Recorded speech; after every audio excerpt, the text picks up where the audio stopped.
ना जेने की तरह पावा में बर्ड की काय मांगो चारी तसो उठी जेने की तो सुन तारा पावा में बटी चार काय चारे जेने बताओ ना वदेवा फ्रिज को डगी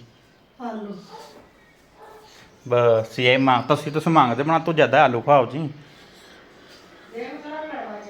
लड़वाई ना री बना वो जेनी से याद पड़े से कौन ज्यादा आलू खाओ जी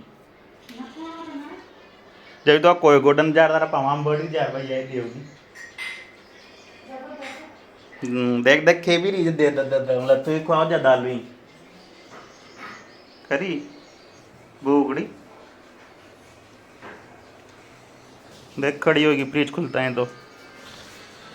फ्रिज खुलता है तो कशी खड़ी हुई जब